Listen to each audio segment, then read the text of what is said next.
අනන්‍යසයෝ සුබ දවසක් ඔයාලා හැමෝටම ඔයාලා අදත් එකතු වෙලා ඉන්නේ 4in1 වීඩියෝ පාඩම් පාඨමාලාවත් එක්ක.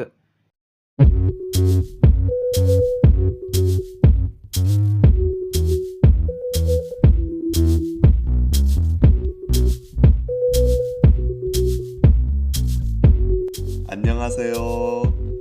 කොන්නිච්චිවා. Hello.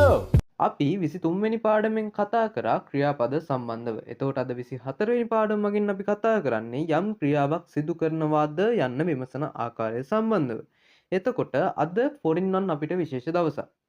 ඒ නිසා අපි තීරණය කළා රුපියල් 4000කට අපි ඔයාලට මිලදී ගන්න සකස් කරලා තියෙන වීඩියෝ පැකේජ් එක සම්පූර්ණ self study පැකේජ් එක 10 දෙනෙකුට සම්පූර්ණයෙන්ම නොමිලේ දෙන්න.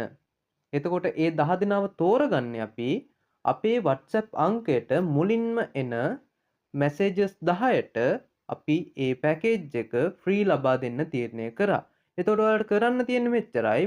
අපි WhatsApp number එක දාලා තියෙනවා description එකේ. ඒ description එකේ WhatsApp number එකට ඔයා මේ වීඩියෝ එක දකින වෙලාවෙම කොරියා කියලා message එකක් දාන්න. එහෙම වුණොත් එහෙම අපිට පුළුවන් ඔයත් එක්ක කතා කරලා ඔයාට වීඩියෝ පැකේජ් එක දෙන්න සම්පූර්ණයෙන්ම ෆ්‍රී. අද දවස විතරයි මේ ඔෆර් එක තියෙන්නේ. ඒ නිසා මිස් කරගන්න එපා. පළවෙනි 10 ඇතුළට ඇතුළත් වෙන්න බලන්න. හරි එහෙනම් අපි යන් අද අපේ පාඩමට. අද පාඩම තමයි යම් ක්‍රියාවක් සිදු කරනවාද යන්න විමසන්නේ කොහොමද කියලා බලන එක. අදාළ ක්‍රියාමූලය අවසන් වන්නේ ඉස්සරලා වගේම තමා සරයකින් එහෙම නැත්නම් හල් කිරීමකින් අපි ඒක බලමු විස්තරාත්මකව. අදාළ ක්‍රියාමූලය අවසන් වන්නේ සරයකින් නම් නිකා කියලාත්. අදාළ ක්‍රියාමූලය අවසන් වන්නේ සරයකින් නම් නිකා කියලාත්. අදාළ ක්‍රියාමූලය අවසන් වන්නේ හල් කිරීමකින් නම් සම්නිකා කියලාත් යොදා ගන්නවා. එතකොට සිදු කරන වාද යන්න කොහොමද අහන්නේ? සරයකින් අවසන් වෙනවා නම් ක්‍රියාමූලය නිකා කියලා යොදාගත්තාම සිදු කරන වාද කියලා අහන්න පුළුවන්. හල් කිරීමකින් අවසන් වෙනවා නම් සිදු කරන වාද යන්න විමසන්න සම්නිකා කියලා අහන්නත් පුළුවන්. එතකොට මේ උදාහරණ බලන්න. රෝහලට යනවද කොහොමද කියන්නේ? රෝහලට මොකද්ද කියන්නේ? පෙයොම්බොන්. රෝහලට පෙයොම්බොන්. එතකොට රෝහලට කියද්දී අපි ඒ කියන නිපාතය එතෙන් එකතු කරනවා රෝහලට කියන්නේ. එතකොට යනවට කදා කියලා තමා භාවිතා කරන්නේ. කදා කියන එකේ අවසානයේට ක්‍රියාමූලයේ අවසන් වන්නේ කදා කියන ක්‍රියාමූලයේ අවසන් වන්නේ කා. දා කොට සිවත් කරපුවම අවසන් වෙන්නේ කා කියලානේ. එතකොට සරයකින් නේද? එහෙනම් මං කිව්වා නිකා තමා එතෙන්ට එකතු වෙන්නේ. සරයකින් අවසන් වෙන නිසා නිකා කියලා තමා එතෙන්ට එකතු වෙන්නේ. එතකොට පෙයොම්බොනේ කම්නිකා කියලා හැදෙනවා. ඒකේ තේරුම මොකද්ද? රෝහලට යනවද කියලා. මං හිතනවා තේරෙන්නේ නැති කියලා. අපි තව උදාහරණ බලමු. නංගී දැන් යනවද? නංගී දැන් යනවද? කොහොමද මේක අහන්නේ? නංගිට මොකද්ද කියන්නේ? යොදොන්සෙන්. නංගිට යොදොන්සෙන්. අපි ඊ කියන නිපාතය තෙන්ට යොදා ගන්නවා. මම කලින් කියලා දීලා තියෙනවා මේ නිපාත සම්බන්ධව. ඒ පාඩම් බලන්න. ඊට පස්සේ චිගම්.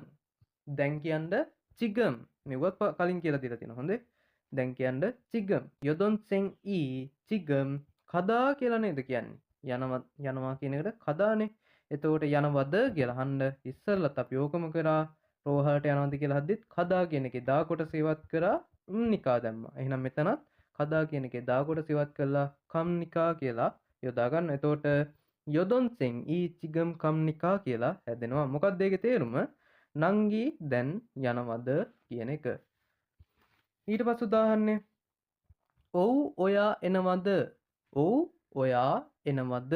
කොහොමද මේක කියන්නේ? ඔව් කියන්න නේ. ඔව් කියන්න නේ. ඊට පස්සේ ඔයා කියන්න තම්සින්. තම්සින්. ඔයා කියන්න තම්සින්. එනවද කියලා අහන්නේ. එනවට මොකද්ද කියන්නේ? ඔදා.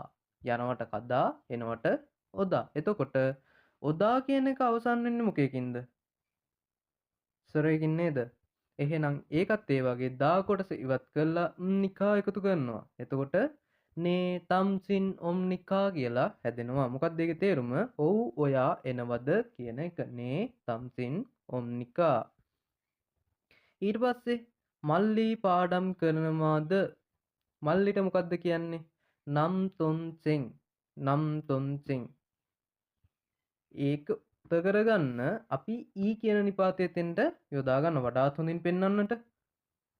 ඊ කියන නිපාතය යොදාගත්තාම නම් තොන්සෙන් ඊ කියලා කියවෙනවා. එතකොට පාඩම් කරනවට කොම්බු හදා කොම්බු හදා කොම්බු හදා කියන එකේ දා කොටස ඉවත් කරපුවාම හා කොම්බු හා දා නෑනේ කොම්බු හා කියද්දී සරයකින්නේ දවසන් වෙන්නේ. එහෙනම් නිකා තමයි එතෙන්ටත් එකතු වෙන්නේ.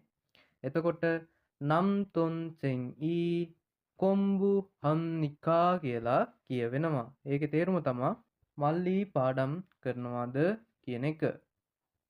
කට්ටු උක්ත කිරීමට තමයි මෙතන ඊ කියන නිපාතය අපි යොදාගන්නේ.